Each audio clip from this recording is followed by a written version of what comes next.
بسم اللہ الرحمن الرحیم۔ الصلاۃ والسلام علی سید المرسلین۔ حضرت بہلول رحمۃ اللہ علیہ اور جناب شیخ چلی کی ملاقات۔ تو جی ہاں دوستو، یقیناً آپ سوچ رہے ہوں گے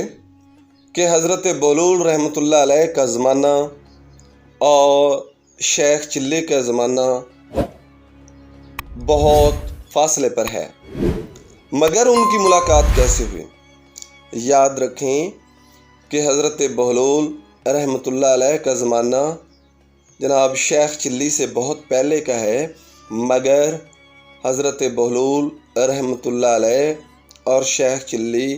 دونوں ہی تاریخ میں ایک ایسی شخصیات کے طور پر جانی جاتی ہیں جس میں ایک بہت زیادہ عقل، فہم و فراست کی بنیاد پر کوئی نہ کوئی ایسی بات کرتا ہے کہ ہر بات میں کوئی نہ کوئی سبق ہوتا ہے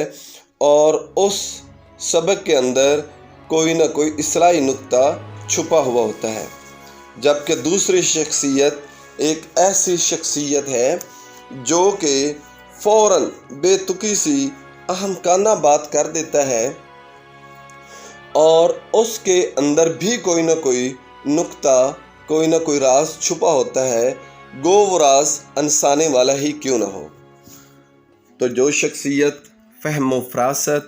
عقل و دانائی، دانش مندی اور ہر اداس چہرے کو خوش کرنے والی فہم و فراست کے ذریعے ہے، جناب وہ ہیں حضرت بہلول رحمۃ اللہ علیہ۔ اور دوسری شخصیت جو بے موقع، بے وقت، بے مناسبت کوئی نہ کوئی ایسا کام کر دیتی ہے جس سے کہ لوگ ہنسنے لگیں اور مسکرانے لگیں، وہ ہے جناب شیخ چلی۔ اگر ہم ان دونوں کے حالات و واقعات کا موازنہ کریں گے تو ہمیں پتہ چلتا ہے کہ حضرت بہلول رحمۃ اللہ علیہ کی ہر بات میں کوئی نہ کوئی راز ہوتا ہے اور وہ بات علم و دانش سے خالی نہیں ہوتی۔ دوسری طرف شیخ چلی کی جو بھی کوئی نہ کوئی بات ہوتی ہے وہ ہوتی تو حقیقت کے قریب ہے، مگر اس میں جو سبق ہوتا ہے وہ فضول سا ہوتا ہے اور وہ ایک ایسا ہوتا ہے جو کہ کند ذہن چیزیں لے کر ان سے بہت بڑی چیز یا کوئی بہت بڑا سبق نکالنا چاہتا ہو۔ جیسے حضرت بہلول رحمۃ اللہ علیہ جب جمعے کی نماز پڑھ رہے تھے تو چوری کے ڈر سے انہوں نے اپنے جوتے بغل میں چھپائے ہوئے تھے، اور جب ایک نو وارد نے ان سے پوچھا کہ یہ جوتے نہیں ہیں بلکہ اس نے ان کو چھپے ہوئے دیکھا تو پوچھا کہ یہ کوئی بہت بڑی تفسیر کی کتاب ہے، تو حضرت بہلول نے بولا کہ ہاں یہ بہت بڑی تفسیر کی کتاب ہے۔ راز کا پتہ اس وقت چلا جب اس نے پوچھا کہ یہ آپ نے خریدی کس دکان سے ہے، تو حضرت بہلول نے بتایا کہ میں نے اس کتاب کو جناب ایک موچی کی دکان سے خریدا ہے۔ دوسری طرف شیخ چلی ایک دفعہ پیشاب کرنے بیٹھ گئے تو وہاں پر بیٹھے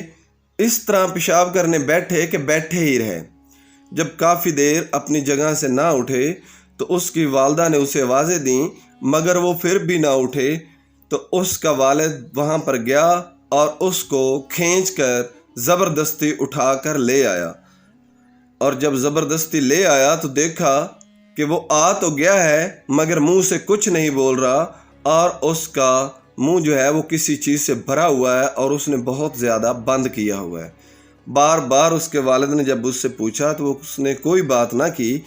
تو اس وقت اس کے والد نے اس کے منہ پر ایک تھپڑ رسید کیا تو اس کا منہ کھل گیا اور اس کے اندر سے پانی باہر آ گیا۔ جب باہر آیا تو وہ بولا اپنے والد سے کہ آپ نے میرا سارا پلان ہی ناکام کر دیا ہے